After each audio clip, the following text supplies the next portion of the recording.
We have been hearing stories about pediatricians who are now vaccinating children actually being threatened. A doctor we interviewed on GDLA received a threatening voicemail just minutes after her appearance. Here that is. You need to have your license revoked and you should be in jail. COVID is not a threat to kids. Kids die from the flu 6 times more than COVID. You are disgusting and you should be jailed. But it's very disheartening that we're the object of such vitriol when all we're doing is trying to keep our patients safe. Joining us now is Dr. Monica Asnani, owner of Miracle Mile Pediatrics. Doctor, thank you so much. What went through your mind when you heard that message? And it's probably not an isolated incident, right?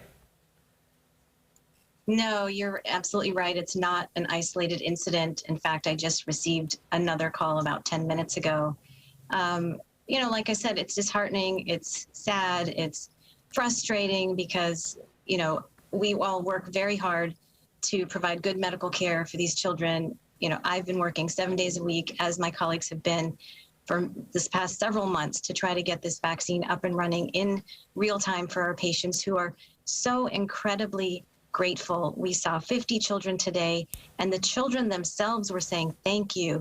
And I would ask them, why do you want the COVID vaccine? And they would say things like, now I can go on vacation. Now I can go to Disneyland. Now I can have a sleepover with my best friend. So the families who want it, it's available for them. The people who disagree, they don't need to call me. They can just say no and not get the vaccine for their children. Well, you just mentioned that you got another one of those threatening messages.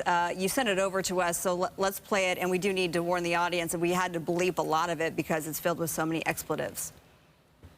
You evil, you should be jailed for poisoning our kids with the COVID vaccine.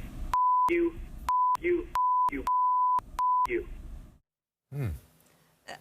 You know, thank you for, even after getting that, you still stayed with us to be live with us tonight at 7 o'clock. So thank you for that. Why do you think it's important that you join us tonight to talk about this?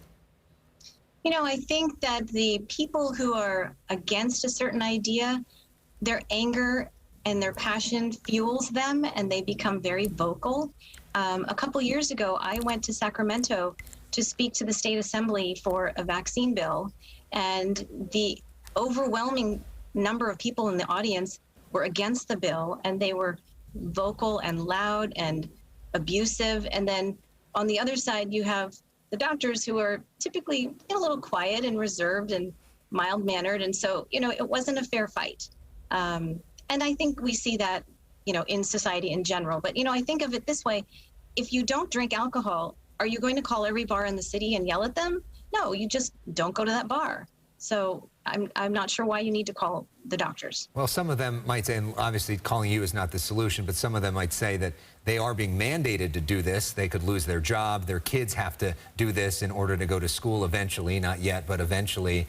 So they would say that all they want is the choice, right? Give me the choice. Because they're not being given that choice, they're lashing out. You're not the person to lash out to. Right. You're not the one that made the decision about those mandates either. And this is not an isolated thing. You know, Nature, the journal put out a survey to 321 scientists.